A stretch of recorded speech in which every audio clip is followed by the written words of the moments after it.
বিশ্বনবী মুহাম্মদুর রাসূলুল্লাহ সাল্লাল্লাহু আলাইহি ওয়াসাল্লাম দুনিয়াতে আসলেন, এটা খুশির সংবাদ কিনা বলেন? সারা বিশ্ব মাতোয়ারা হয়ে গেল, আসমান জমিনের সবাই খুশি, জোরে বলেন সুবহানাল্লাহ। বিশ্বনবী পৃথিবীতে আসার পর থেকে 17 বছর পর্যন্ত মানুষ তাকে অনেক ভালোবেসেছে, ঠিক কিনা বলেন? ছোট্ট মানুষ সবাই আদর করেছে। এই 17 বছরে দেখেছে সমাজে অনেক খারাপ কাজ চলছে, অন্যায় কাজ চলছে, জুলুম চলছে। তিনি চিন্তা করলেন এই সমাজের খারাপ কাজগুলো কিভাবে বন্ধ করা যায়। ওই সমাজের যুবকদেরকে নিয়ে একটা সংগঠন তৈরি করলেন, যার নাম হিলফুল ফুজুল, ঠিক কিনা বলেন? এই হিলফুল ফুজুল সংগঠনের মাধ্যম দিয়ে বিশ্বনবী মুহাম্মদুর রাসূলুল্লাহ সাল্লাল্লাহু আলাইহি ওয়াসাল্লাম ওই 17 বছর থেকে 40 বছর পর্যন্ত মানুষের দরজায় কড়া নেড়ে বলেছে, তোমরা যে কাজগুলো করেছো এটা অন্যায়। তোমরা সুদের সাথে সম্পর্ক রেখেছো অন্যায়, ঘুষের সাথে সম্পর্ক রেখেছো অন্যায়, নারী নির্যাতন করো অন্যায়, মানুষের প্রতি জুলুম করো এটা অন্যায়, তোমরা প্রতিমা পূজা করো এটা অন্যায়। তোমরা সবাই ভুল পথে আছো, তোমাদেরকে ফিরে আসা লাগবে। আমি আপনাদের কাছে প্রশ্ন করতে চাই, 17 থেকে 40 এই 23 বছরে কি বিশ্বনবী একজন মানুষকেও ভালো বানাতে পেরেছিল বলেন? গোটা 23 বছর 17 থেকে 40 বিশ্বনবী একজনকেও ভালো বানাতে পারলেন না। এবার আল্লাহর কাছে বলছেন, আল্লাহ এভাবে তো সম্ভব না। আমি মানুষের কাছে দাঁড়ে দাঁড়িয়ে গিয়েছি, বোঝানোর চেষ্টা করেছি মানুষ আমাকে ভালোবাসে, মানুষ আমাকে আমিন বলে, মানুষ আমাকে সঠিক বলে, আমাকে বিশ্বাস করে, কিন্তু যখন বাস্তবে তোমার কথা মানতে বলি তারা কিন্তু মানে না। এইভাবে তো হবে না, এখন আমার তোমার সাহায্য দরকার। বিশ্বনবী সাল্লাল্লাহু আলাইহি ওয়াসাল্লাম চিন্তা করলেন হেরা গুহার ভিতরে, আর আল্লাহ রাব্বুল আলামিন জিবরাইল আলাইহিস সালামের মাধ্যমে যে কোরআন নাযিল করে দিলেন, বলেন সুবহানাল্লাহ। এই কোরআন নাযিলের থেকে 40 বছর থেকে 63 বছর কয় বছর হয়? এই 23 বছরে বিশ্বনবী গোটা বিশ্বের সমস্ত জুলুম অন্ধকারকে বন্ধ করে দিয়ে একটা আলোর সমাজ উপহার দিয়েছিলেন, কথা বলেন ঠিক কিনা? আর সেইটা হয়েছিল কিসের জন্য? জোরে বলেন কিসের জন্য? এই কোরআনের জন্য একটা সুন্দর আদর্শ সমাজ বিশ্বনবী করতে পেরেছিলেন, কথা বলেন ঠিক কিনা? অতএব আজকে আদর্শ সমাজ করতে হলে বিশ্বনবীর কায়দায় এই কোরআন দিয়ে করা লাগবে, কথা বলেন ঠিক কিনা? কোরআন বাদে যারা আদর্শ সমাজ করতে চায়, এই সমাজের সুদ ঘুষ জিনা ব্যভিচার জুলুম নির্যাতন বন্ধ করতে চায়, সমস্ত পথগুলো ভুল, কথা বলেন ঠিক কিনা? অতএব বিশ্বনবীর পরে কোরআন নাযিল হওয়া 23 বছরের ভিতরে গোটা বিশ্বের ভিতরে ইসলামের জয় জয়কার করে দিলেন কে? সম্মানিত হাজিরিন, কোরআন নাযিল হওয়ার পরে বিশ্বনবী বিছানায় যে শুয়ে পড়লেন, খাদিজা রাদিয়াল্লাহু তাআলা আনহার কাছে বললেন, সমস্ত ঘটনা খুলেন। আমি সংক্ষেপে বলছি, আমার আলোচনার দিকে যেতে চাই।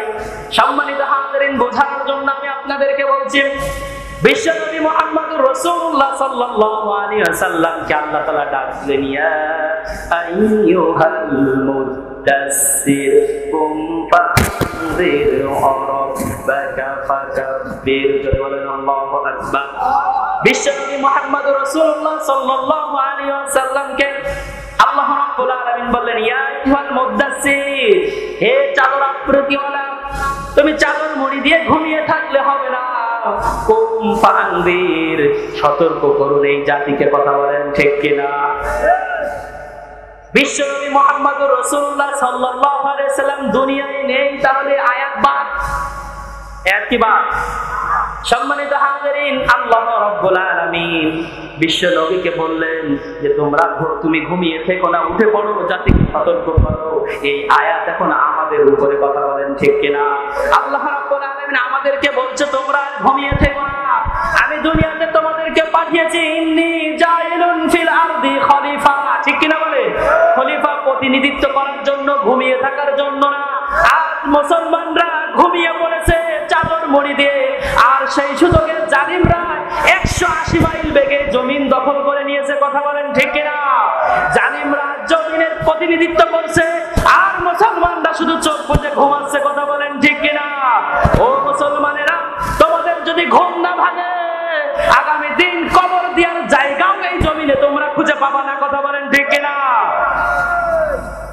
এই জমিনে যদি তোমাদেরকে টিকে থাকতে হয়, তাহলে কোরআনের পক্ষে কাজ করা লাগবে, ঘুম ভাঙা লাগবে। কথা বলেন ঠিক কিনা? ঘুমিয়ে থাকলে তুমি কিন্তু আগামী দিন সকালবেলায় আর এই জমিনটাকে তোমার পক্ষে দেখবে না, সব তোমার বিপক্ষে। কথা বলেন ঠিক কিনা? এজন্য এই জমিনের মানুষ এখন কোরআন শুনতে এসেছে কেন? কি সাদিকুর রহমান আজহারীর চেহারা দেখার জন্য? বলেন, আবু বকর সিদ্দিককে দেখার জন্য? মাওলানা রবিউল ইসলামের চেহারা দেখার জন্য কে এসেছে? এই মানুষগুলো এসেছে শুধুমাত্র কেবলমাত্র আল্লাহর কোরআনের আকর্ষণে। কথা বলেন ঠিক কিনা? যেই জাতির মুসলমানেরা রাত জেগে জেগে কোরআনের মাহফিলে আসে, যেই জাতির মুসলমানেরা রাতের ঘুমকে হারাম করে দেয়, উত্তাল সমুদ্রের নির্মল উর্মিমালার মতো পাগল করা হয়ে কোরআনের মাহফিল ছুটে আসে, সেই জাতির মুসলমানদের আর ধোঁকা দিয়ে বোকা বানানো যাবে না। কথা বলেন ঠিক কিনা? সম্মানিত হাজিরিন, যে জাতির মুসলমানরা কোরআন শুনতে ভালোবাসে, যে জাতির মুসলমানরা আল্লাহ রাসূলকে ভালোবাসে, সেই দেশের বুকে, যেই দেশের বুকে কোরআনের কথা রাত জেগে জেগে মানুষ শোনে, আমি স্পষ্ট ভাষায় বলতে চাই, দায়িত্বহীন কণ্ঠে বলতে চাই, যে জাতির মুসলমানেরা রাত জেগে জেগে কোরআন শোনে, যেই দেশের মাটিতে হাজারো শহীদের রক্তে রঞ্জিত হয়েছে, যে দেশের মাটিতে হাজারো আউলিয়া ওলিয়াউলাদের পদচারণায় মুখরিত হয়েছে, সেই দেশের মাটিতে ইসলামের পতাকা পথ করে উঠবে, কোন রাষ্ট্রিকের বাচ্চারা ঠেকাতে পারবে না, পারবে না, পারবে না। কথা বলেন ঠিক কিনা?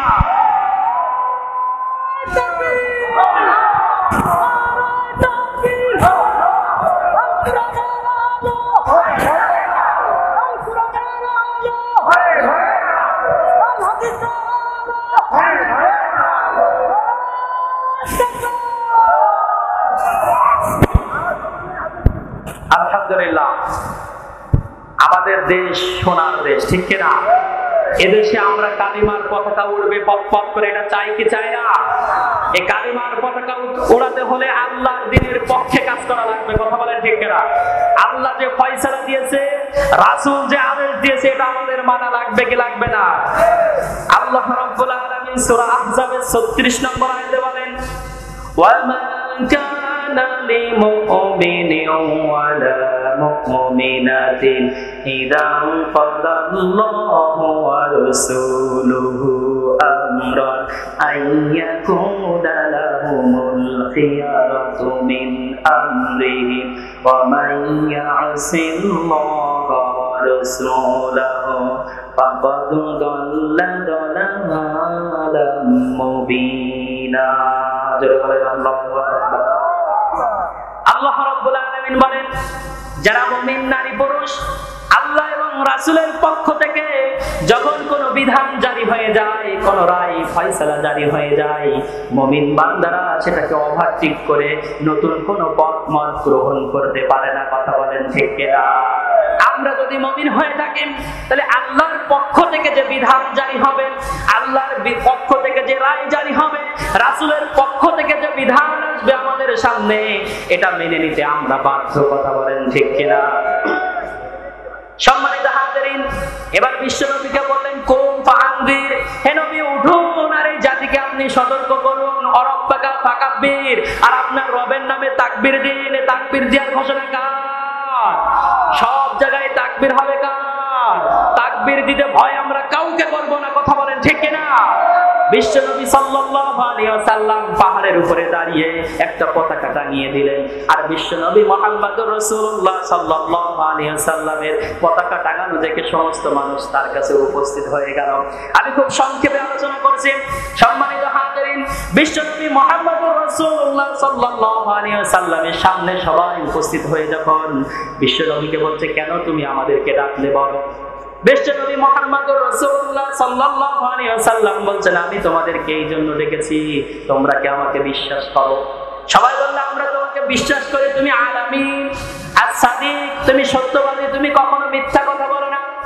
অতএব বিশ্বনবী বললেন, আমি যদি বলি পাহাড়ের ওই পাশে একদল শত্রু আছে, তোমাদেরকে এখনই আক্রমণ করবে, তোমরা কি বিশ্বাস করবে? সবাই বলল, হ্যাঁ আমরা বিশ্বাস করব। তখনই বিশ্বনবী মুহাম্মদুর রাসূলুল্লাহ সাল্লাল্লাহু আলাইহি ওয়াসাল্লাম বললেন, আল্লাহ তাআলা আমাকে নবুয়ত দান করেছে, তোমরা সবাই পড়ে নাও লা ইলাহা ইল্লাল্লাহু মুহাম্মাদুর রাসূলুল্লাহ সাল্লাল্লাহু আলাইহি ওয়াসাল্লাম। সম্মানিত হাজিরিন, যে এই কথা বিশ্বনবী বলেছেন, সাথে সাথে তার আপন চাচা আবু লাহাব সাথে সাথে পাথর ছুঁড়ে মারতে গিয়েছে, ঠিক কিনা বলেন?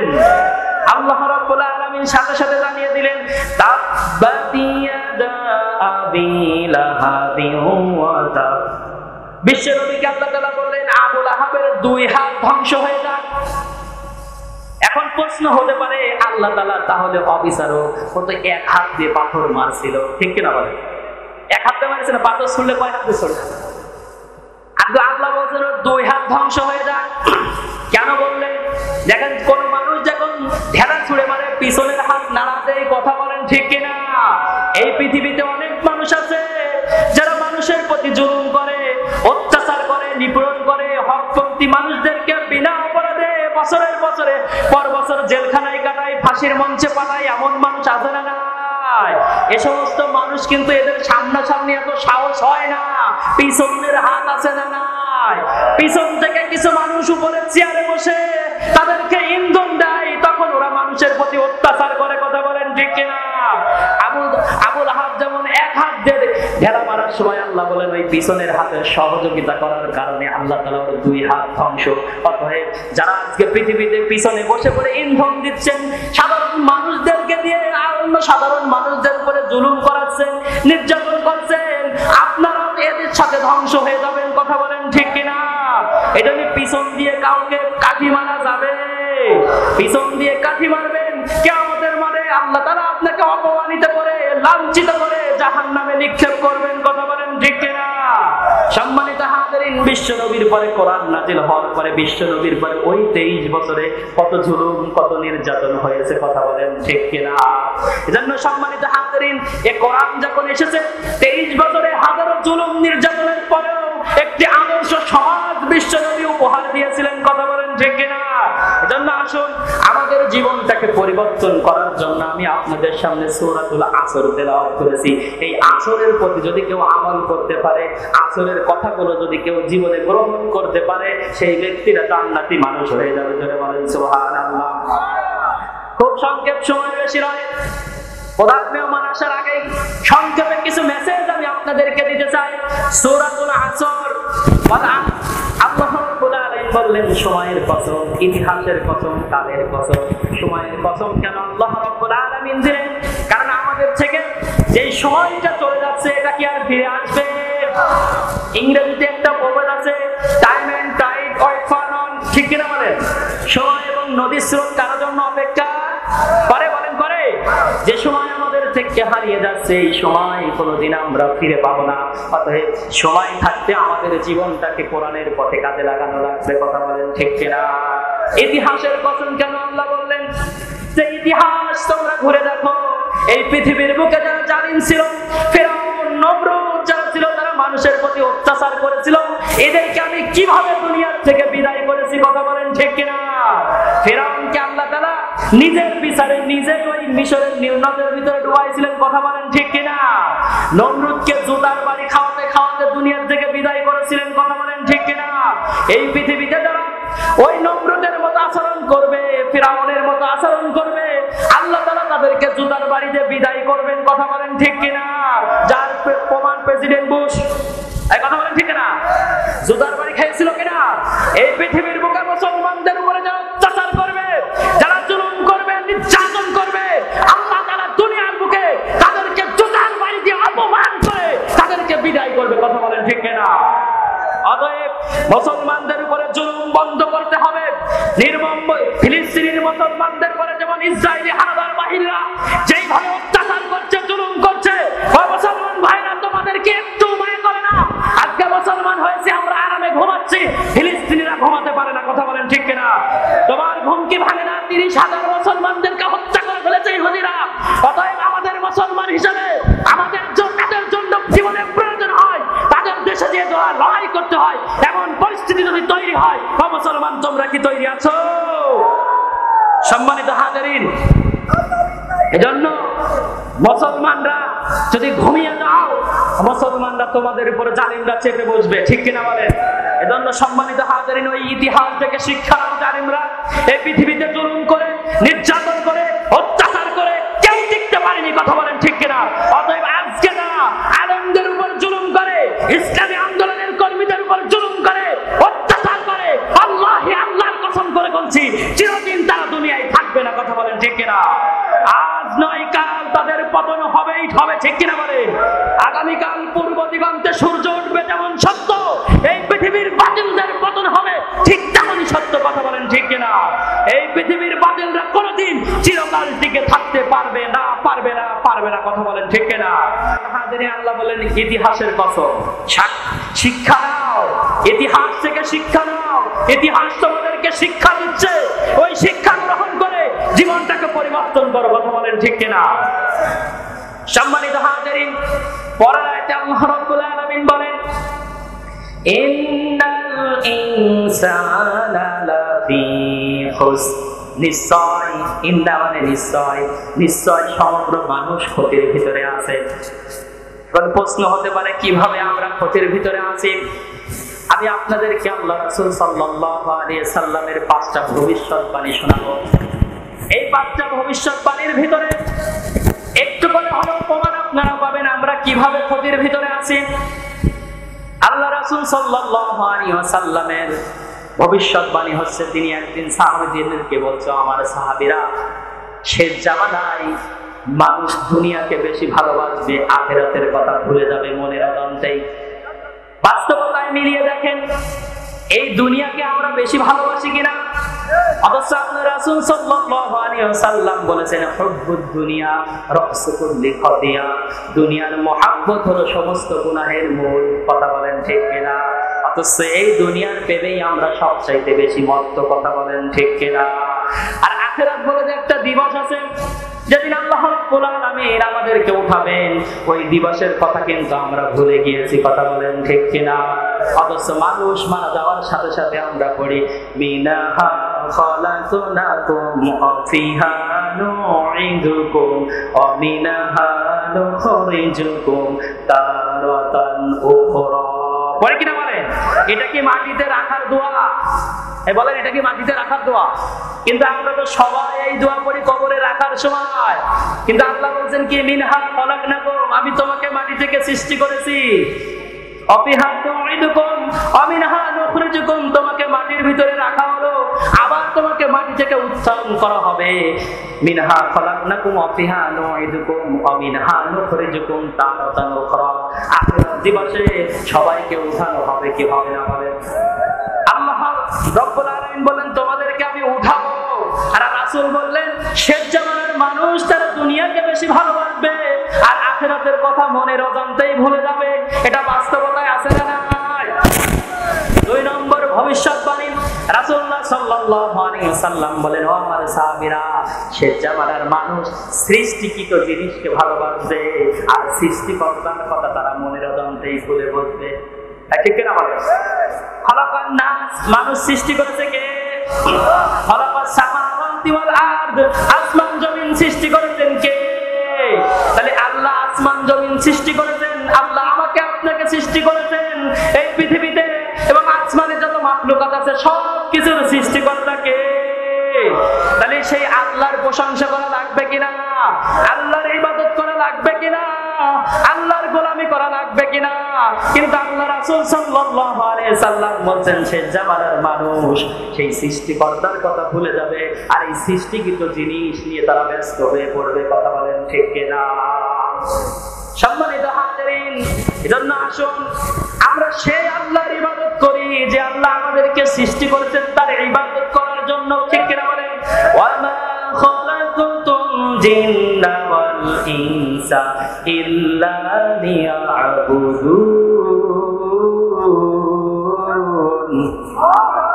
আল্লাহ রাব্বুল আলামিন বলেন আমি পৃথিবীতে মানুষ এবং জিন সৃষ্টি করেছি শুধুমাত্র কেবলমাত্র তারা আমার ইবাদত করবে, আমার গোলামি করবে, আমার দাসত্ব করবে, আমি বাদে দুনিয়ায় আর কারো আইন মানবে না। কথা বলেন ঠিক কিনা? কারণ আমাদের সৃষ্টিকর্তা কে? জমিন সৃষ্টি করেছেন কে? আসমান সৃষ্টি করেছেন কে? তাহলে যেই জমিন আল্লাহ সৃষ্টি করেছে সেই জমিনে আইন চলবে কার? আজকে বাংলাদেশে কি আল্লাহর আইন আছে? আল্লাহর আইন যদি থাকতো, চোরের বিধান জারি করলে, চোরের হাত কেটে দিলে এই জমিনে আর চুরি হতো না। কথা বলেন ঠিক কিনা? মসজিদে সেই জুতাটাও এখন ঠিক থাকে না, কথা বলেন ঠিক কিনা? মসজিদের ভিতরেও ঠিক কিনা বলেন? তাহলে আল্লাহ রাব্বুল আলামিন এর বিধান যেখানে জারি হবে সেখানে শান্তি আছে না নাই? সম্মানিত হাজিরিন, তাহলে আল্লাহর সৃষ্টি জিনিস দিয়ে আমরা মত্ত, কিন্তু আল্লাহর কথা আমরা ভুলে গিয়েছি, কথা বলেন ঠিক কিনা? সম্মানিত হাজিরিন, 3 নম্বরে আল্লাহ রাসূল সাল্লাল্লাহু আলাইহি ওয়াসাল্লাম বলেন, ও আমার সাহাবীরা, শেষ জামানার মানুষ টাকা পয়সা অর্থ করে গোছাতে ব্যস্ত হয়ে যাবে, কিন্তু একদিন হিসাব দেওয়া লাগবে। এই চিন্তা চেতনা, টেন্ডেন্সি, মনোভাব তাদের ভিতরে থাকবে না। আছে নাকি বলেন? আছে বলেন? টাকা পয়সা অর্থ করে কিভাবে কামানো যায়? সুদ খেয়ে, ঘুষ খেয়ে, জুলুম করে, পরের সম্পদ ফাঁকি দিয়ে, ভাইয়ের সম্পদ ফাঁকি দিয়ে, বোনের সম্পদ ফাঁকি দিয়ে সম্পদ টাকা পয়সার পাহাড় করছে, কথা বলেন ঠিক কিনা? এ সমাজে এমন মানুষ আছে না নেই যারা ভাইয়ের সম্পদ, বোনের সম্পদ ফাঁকি দেয়? এই এলাকায় মনে হয় নেই? আছে বলেন? যারা ভাইয়ের সম্পদ, বোনের সম্পদ ফাঁকি দিয়ে নিয়েছো, হজ করে আসবে হাজী সাহেব, গাজী সাহেব, তুমি মসজিদে দান করছো, যাকাতের অর্থ দান করছো, কিন্তু নিজের বোনের সম্পত্তি দাও না, নিজের ভাইয়ের সম্পত্তি দাও না, নিজের ভাইয়ের এতিম ছেলে রেখে গেছে, এমন এতিমের হক যারা মেরে খাও, আল্লাহি, আল্লাহর কসম করে বলছি, তুমি যত ইবাদত করো না কেন আল্লাহর দরবারে কবুল হবে না, হবে না, হবে না, ঠিক কিনা বলে? জন্য যারা বোনের সম্পত্তি ফাঁকি দাও, এখনই ফিরিয়ে দাও। যত দান সদকা করো না কেন, হজ করে আসলেও হজ কবুল হবে। সমাজে বেশিরভাগ মানুষ আজ বোনের সম্পত্তি ফাঁকি দেয়। ও তুমি চিন্তা করো, তোমার হিসাব দেওয়া লাগবে। কিন্তু আল্লাহ রাসূল বলেছেন, এই শেষ জামানার মানুষ হিসাব দেওয়ার কথা তাদের মনে থাকবে না। আল্লাহ রাসূল বলেছেন, কুল্লুকুম রায়ু ওয়া কুল্লুকুম রায়াতুম মাসউল। তোমরা প্রত্যেকেই দায়িত্বশীল, আর তোমাদের দায়িত্ব সম্পর্কে আল্লাহ তাআলা জিজ্ঞাসা করবে, ঠিক কিনা বলে? এখানে আল্লাহ তাআলা আমাকে বসিয়েছেন, আমার একটা দায়িত্ব আল্লাহ তাআলা দিয়েছেন কিনা বলেন? দিয়েছেন কিনা? আল্লাহ রাব্বুল আলামিন আমাকে দিয়েছেন একটা দায়িত্ব, যে তা'মুরুনা বিল মা'রুফ ওয়া তানহাউনা আনিল মুনকার, ঠিক কিনা বলেন? ওয়া তানহাউনা আনিল মুনকার আমাকে করাই লাগবে, ঠিক কিনা বলে? এই আল্লাহর নবীকে আল্লাহ তাআলা বললেন, হে নবী, আপনি যখন কথা বলবেন তখন মানুষকে ভালো উপদেশ দিবেন, তা'মুরুনা বিল মা'রুফ, সৎ কাজের আদেশ দিবেন। এই সৎ কাজের আদেশ যদি আমি এখান থেকে না দিই, কোরআনের হক কথাগুলো যদি আপনাদের সামনে না বলি, আল্লাহর কাছে আমাকে জবাব দেওয়া লাগবে কিনা? বলেন, লাগবে কিনা? কিয়ামতের ময়দানে ইমাম সাহেবদের জিহ্বাটা আল্লাহ তাআলা, বক্তাদের জিহ্বাটা আল্লাহ তাআলা আগুনের কাইসি দিয়ে কেটে দেবেন। কোন সমস্ত বক্তাদেরকে? যারা কোরআনের মঞ্চে বসে, মসজিদের মেহরাবে বসে আল্লাহর কোরআনের হক কথা যে সমস্ত ইমাম বলতে পারে না, তাদেরকে আল্লাহ তাআলা আগুনের কাইসি দিয়ে তাদের জিহ্বাটা কেটে দেবেন, মানুষের সামনে অপমানিত করবেন, লাঞ্ছিত করবেন এবং জাহান্নামে নিক্ষেপ করবেন, কথা বলেন ঠিক কিনা? এজন্য আল্লাহ তাআলা আমাকে একটা দায়িত্ব দিয়েছে, যে কোরআন থেকে হক কথা বলতে হবে, সত্য কথা বলতে হবে, বাতিলের বিপক্ষে হুঙ্কার দিতে হবে, কথা বলেন ঠিক কিনা? যদি আমি সত্য কথা, হক কথা না বলি, কিয়ামতের ময়দানে আল্লাহ তাআলা আমি আলেমের জিহ্বাটা সবার আগে আগুনের কাইচি দিয়ে কেটে দিবেন, কথা বলেন ঠিক কিনা? তাহলে হক কথা বলা দায়িত্বটা এই যে মঞ্চে বসে আমার, ঠিক কিনা বলে? প্রধান বক্তার, বিশেষ বক্তা যারা কোরআন থেকে কথা বলেছে, এদের দায়িত্ব আল্লাহ দিয়েছে। তুমি বাড়ি থেকে বেরিয়েছো, মানুষের সামনে হকের ঝান্ডা নিয়ে বেরিয়েছো, কোরআন হলো হকের ঝান্ডা, ঠিক কিনা বলে? এই ঝান্ডার সঠিক কথাগুলো তোমাদেরকে মানুষের সামনে প্রচার করতে হবে, ঠিক কিনা বলে? সম্মানিত হাজিরিন, তাহলে আমি 3 নম্বর বলছিলাম কি, যে আল্লাহ রাসূল বলছেন, শেষ জামানার মানুষ টাকা পয়সা অর্থ করি গুছাতে ব্যস্ত হয়ে যাবে, কিন্তু হিসাব দেওয়ার কথা তাদের মনে থাকে। সম্মানিত হাজিরিন, 4 নম্বর ভবিষ্যৎবাণী, আল্লাহ রাসূল সাল্লাল্লাহু আলাইহি ওয়াসাল্লাম বললেন, শেষ জামানার মানুষ গুনাহ করাকে পছন্দ করবে। কি করা বলেন? গুনাহ করাকে তারা পছন্দ করবে, কিন্তু তওবা করার কথা তারা মনের অজান্তেই ভুলে যাবে। কিন্তু মুমিন বান্দার 1 নম্বর গুণাবলী হওয়ার দরকার ছিল, যদি কোন রকম ভুল হয়ে যায় আত্মাইবুন, ঠিক কিনা বলেন? সাথে সাথে সে তওবাকারী হবে। কিন্তু বর্তমান পৃথিবীতে মানুষ গুনাহের কাজে ব্যস্ত, গুনাহের কাজে আনন্দ পায়, গুনাহের কাজকে আনন্দ মনে করে গুনাহ মনে করে না, ঠিক কিনা বলেন? গুনাহের কাজকে তাদের কাছে গুনাহই মনে হয় না, কথা বলেন ঠিক কিনা? আমরা কত গুনাহের কাজে জড়িয়ে আছি, চলতে ফিরতে একটু চিন্তা করে দেখেন, পহেলা বৈশাখ চলছে, এই পহেলা বৈশাখে গুনার কাজ বেশি না কম? বলেন বেশি না কম? আজকে ধন্যবাদ জানাতে হয় মেঘক্ষিপ্ত গ্রামবাসীদের, তারা পহেলা বৈশাখে সেই অশ্লীলতাকে উপেক্ষা করে কোরআনের মাহফিলের আয়োজন করেছে। বলেন সুবহানাল্লাহ। অতএব কোরআনের পক্ষে আমাদের কাজ করা লাগবে, কথা বলেন ঠিক কিনা? আজকে যেমন মেঘক্ষিপ্ত গ্রামবাসী কোরআনের আয়োজন করেছে পহেলা বৈশাখকে বাদ দিয়ে, এরকম আমাদের জীবন থেকে অশ্লীলতা, এই পহেলা বৈশাখের সমস্ত অশ্লীলতা বাদ দিয়ে কোরআনের পক্ষে আমাদের কাজ করা লাগবে, কথা বলেন ঠিক কিনা?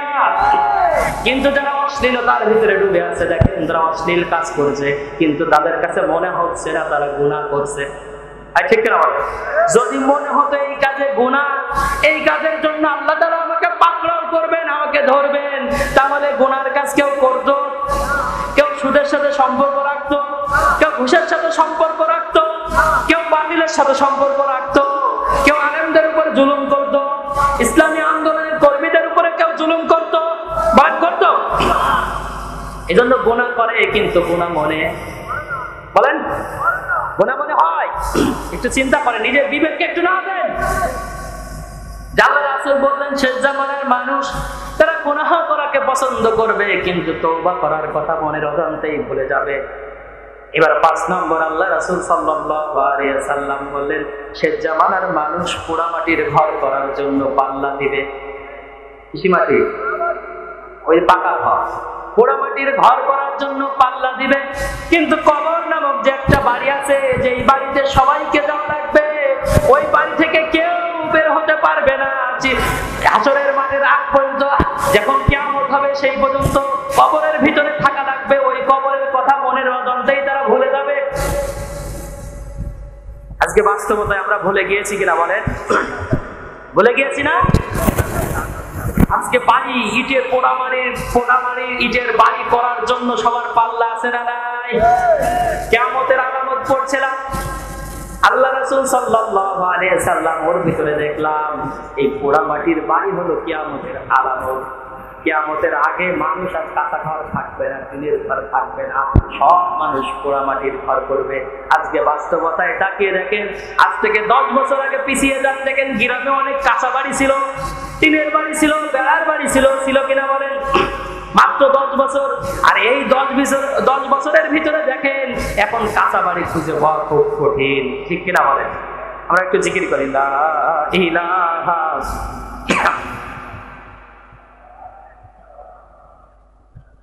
লা ইলাহা লা ইলাহা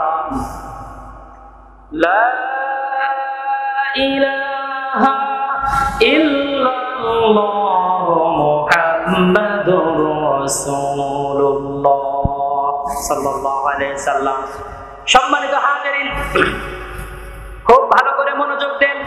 আমি যে 5টা ভবিষ্যৎবাণীর কথা বললাম, আল্লাহ রাসূল সাল্লাল্লাহু আলাইহি ওয়াসাল্লাম ওই 1450 বছর আগে দিয়েছেন, এই 5টার সাথে বাস্তব জীবনের মিল আছে না নেই? তাহলে আল্লাহ যে বললেন ইন্নাল ইনসানা লাফি খুসর, নিশ্চয় সমগ্র মানুষ ক্ষতির ভিতরে আছে। এই 5টা হাদিসের সাথে যদি আমরা মিলাই, আমরা ক্ষতির ভিতরে আছি কিনা? জোরে বলেন আছি কিনা? সম্মানিত হাজিরিন, এবার আল্লাহ রাব্বুল আলামিন বললেন ইল্লাল্লাযীনা আমানু, তারা ব্যতীত যারা ঈমান এনেছে। এবার আল্লাহ বলছেন ক্ষতির ভিতরে তারা নেই, ইল্লাল্লাযীনা আমানু, যারা ঈমান এনেছে। আল্লাহ রাব্বুল আলামিন যদি এই জায়গাটাই থেমে দিতেন, তাহলে আমরা সবাই বেঁচে যেতাম, কথা বলেন ঠিক কিনা? আমাদের বিশ্বাস আছে না নেই? কোরআন সত্য, হাদিস সত্য, রাসূল সত্য, আসমান জমিন সত্য, ফেরেশতা সত্য, এটা আমরা বিশ্বাস করি কিনা? বলেন করি কিনা? আল্লাহ যদি এই জায়গায় থেমে যেতেন ইল্লাল্লাযীনা আমানু, তারা ব্যতীত যারা শুধু ঈমান এনেছে, কিন্তু আল্লাহ রাব্বুল আলামিন বললেন ইল্লাল্লাযীনা আমানু ওয়া আমিলুস সলিহাত, তারা ব্যতীত যারা আমলে সালিহ করেছে। আর আমলে সালিহ কি, এটা আমাদের বোঝার দরকার আছে কিনা? আমলে সালিহ হচ্ছে ওইটা যে আমল করলে আমরা জাহান্নাম থেকে মুক্তি পাবো, কথা বলেন ঠিক কিনা? সম্মানিত হাজিরিন, সূরাতুস সাফের ভিতরে আল্লাহ রাব্বুল আলামিন বলেন ইয়া আইয়ুহাল্লাযীনা قالوا هل أدلكم على تجارة تنجيكم من عذاب عليم আল্লাহ রাব্বুল আলামিন বললেন ইয়া আইয়ুহাল্লাযীনা আমানু হে ঈমানদারগণ হাল আদুল্লুকুম আলা তিজারাতিন আমি কি তোমাদেরকে এমন একটি ব্যবসার কথা বলবো না আলা তিজারাতিন তুনজিকুম মিন আযাবিন আলীম যেই ব্যবসা করলে তোমরা জাহান্নামের ওই কঠিন আগুন থেকে বেঁচে যাবে এই ব্যবসার কথা কি আমি আল্লাহ তোমাদেরকে বলবো না এটা জানার দরকার আছে না নাই বলেন আছে না নেই আমরা তো সবাই জাহান্নাম থেকে বাঁচতে চাই তাহলে জাহান্নাম থেকে বাঁচতে হলে আল্লাহর সাথে ব্যবসা করা লাগবে মুসলমান আল্লাহর সাথে ব্যবসা করতে প্রস্তুত আছো আল্লাহ এবার বললেন যদি তোমরা আমার সাথে ব্যবসা করতে চাও তাহলে তোমাদের করণীয় কি আল্লাহ রাব্বুল আলামিন এবার বলছেন তুমিনুনা বিল্লাহি ওয়া রাসূলিহি তোমরা ঈমান আনো আল্লাহ এবং রাসূলের প্রতি কার প্রতি জোরে বলেন কার প্রতি আল্লাহ বলেন তুমিনুনা বিল্লাহি ওয়া রাসূলিহি তোমরা ঈমান আনো আল্লাহ এবং রাসূলের প্রতি এখন প্রশ্ন হলো আল্লাহ আমাদেরকে ডাক দিলেন ইয়া আইয়ুহাল্লাযীনা আমানু হে ঈমানদারগণ আবার বলছেন তুমিনুনা বিল্লাহি ওয়া রাসূলিহি ঈমানদারদেরকে ডেকে আবার ঈমান আনার কথা বললেন কে কারণ যদি ঈমান ঠিক না থাকে আল্লাহ তাআলা যেই ব্যবসার কথা আমাদেরকে বলেছেন ওই ব্যবসা করতে গেলে আব্দুল্লাহ ইবনে উবাইয়ের মতো পিছনতে মুনাফিকের মতো পালিয়ে যাওয়া লাগবে কথা বলেন ঠিক কিনা এইজন্য ঈমান ঠিক রাখা লাগবে কিনা বলেন এজন্য আল্লাহ বললেন তোমার ঈমানকে মজবুত করো তুমিনুনা বিল্লাহি ওয়া রাসূলিহি তোমরা ঈমান আনো আল্লাহ এবং রাসূলের প্রতি কারণ ঈমান যদি মজবুত না হয় আব্দুল্লাহ ইবনে উবাইয়ের মতো পিছন থেকে চলে যাব কারণ আব্দুল্লাহ ইবনে উবাই কিন্তু ভালো মানুষ ছিল সে নামাজি ছিল সে রোজাদার ছিল সে যাকাত দিত তার দাড়ি ছিল জুব্বা ছিল সব ছিল কথা বলেন ঠিক কিনা